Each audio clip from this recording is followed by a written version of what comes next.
Advocate VP. Sreepadmanabhan, Modi യുഗത്തിന്, പുതിയ ഭാരതത്തിന് ഇന്ന് 11 വയസ്സ് തികയുകയാണ്. ഒരു BJP നേതാവ് എന്ന നിലയ്ക്ക് ഈ 11 വർഷങ്ങളെക്കുറിച്ച് പറയാൻ ഒരു ചർച്ചയ്ക്ക് വന്നിരിക്കുമ്പോൾ അങ്ങേക്ക് എത്രമാത്രം ആത്മവിശ്വാസം, എത്രമാത്രം അഭിമാനം? ഇന്ന് BJPയുടെ അഖിലേന്ത്യാ അധ്യക്ഷൻ ശ്രീ JP നഡ്ഡാജി ഡൽഹിയിൽ പത്രസമ്മേളനം നടത്തി ഈ 11 വർഷക്കാലത്തെ BJPയുടെ സർക്കാരുകളുടെ, അതായത് 1, 2, 3 മോഡി സർക്കാരുകളുടെ അവരുടെ പെർഫോമൻസിനെ പറ്റിയിട്ട് പറയുകയുണ്ടായി. അപ്പൊ അദ്ദേഹം പറഞ്ഞ പ്രധാനപ്പെട്ട കാര്യങ്ങൾ, ഒന്ന്, നമ്മുടെ സാധാരണക്കാരുടെ അടിസ്ഥാനപരമായ പ്രശ്നങ്ങൾക്ക് പരിഹാരം കണ്ടെത്താൻ വേണ്ടി നടത്തിയ കാര്യമായ പ്രവർത്തനം, അത് പാർപ്പിടം, 5 കോടി വീടുകൾ, അതുപോലെ തന്നെ ഭക്ഷ്യസുരക്ഷ, ഇപ്പൊ നേരത്തെ പറഞ്ഞതുപോലെ പണപ്പെരുപ്പം പിടിച്ചു നിർത്തി വിലക്കയറ്റം നിയന്ത്രിച്ച്, അതോടൊപ്പം കോവിഡ് കാലഘട്ടം മുതൽ സൗജന്യ ഭക്ഷ്യധാന്യ വിതരണം നടത്തിയത്, അതുപോലെ ആരോഗ്യം, ആയുഷ്മാൻ ഭാരത്, 5 ലക്ഷം രൂപയുടെ ആരോഗ്യ ഇൻഷുറൻസ്, അത് 70 വയസ്സ് കഴിഞ്ഞവർക്ക് സെപ്പറേറ്റ് ആയിട്ട് പ്രത്യേകമായിട്ട് ഒരു 5 ലക്ഷം രൂപയുടെ ആരോഗ്യ ഇൻഷുറൻസ്, അതുപോലെ തന്നെ നമ്മുടെ വിദ്യാഭ്യാസ മേഖലയില് സ്കൂളുകൾ, കോളേജുകള്, IIT-കൾ, IIM-കള്, എയിംസുകള്, ഇവരുടെ ഒക്കെ എണ്ണം വർദ്ധിപ്പിച്ചത്, പിന്നെ അടിസ്ഥാന സൗകര്യ വികസനം, റോഡ്, റെയില്, അതുപോലെ തന്നെ വിമാനത്താവളങ്ങള്, ഇത്തരത്തിലുള്ള കാര്യങ്ങളുണ്ടായ വർധനവ്, അതുപോലെ തന്നെ നമ്മുടെ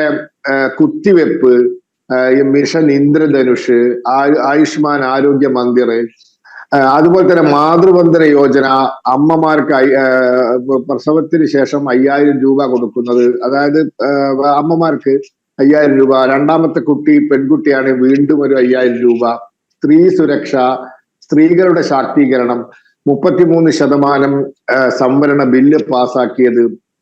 ഇപ്പോ NDA, നാഷണൽ ഡിഫൻസ് അക്കാഡമിയിൽ നിന്നും ആദ്യത്തെ മഹിളാ ബാച്ച് പുറത്തു വന്നു. അപ്പോൾ ആ എല്ലാ മേഖലയിലും വനിതകൾക്കുള്ള പ്രാധാന്യം, എല്ലാത്തിനും ഉപരിയായി അഴിമതി ഇല്ലാത്ത ഭരണം. കുംഭകോണങ്ങൾ ഇല്ലല്ലോ, കൽക്കരി കുംഭകോണം, അതുപോലെ തന്നെ മറ്റ് കുംഭകോണങ്ങളൊക്കെ കേട്ട് പഴകിയ നമ്മൾക്കതില്ല.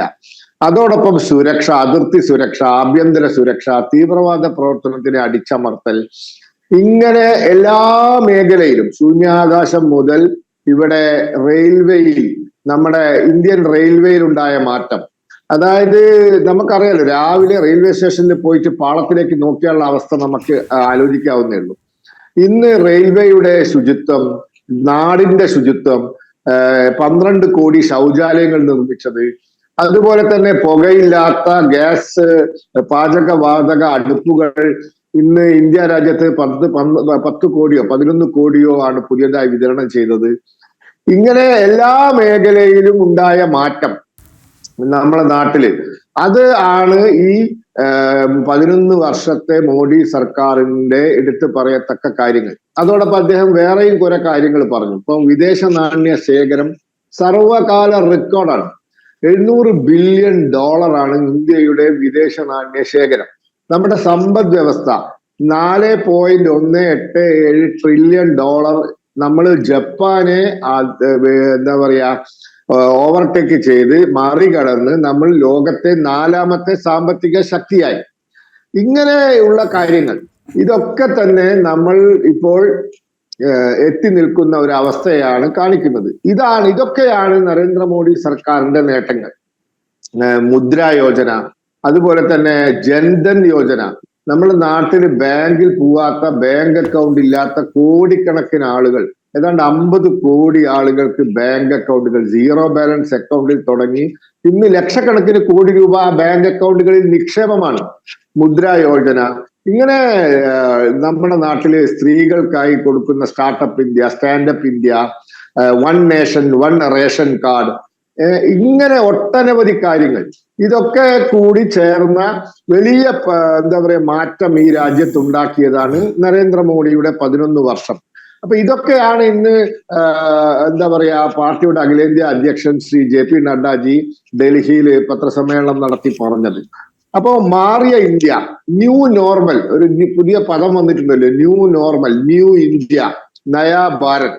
ഇതാണ് നമ്മുടെ ഈ ഒറ്റ വാക്കിൽ പറഞ്ഞാൽ, ഒറ്റ ശ്വാസത്തിൽ പറഞ്ഞാൽ നമ്മൾ ഈ 11 വർഷം കൊണ്ട് നേടാൻ സാധിച്ചത്.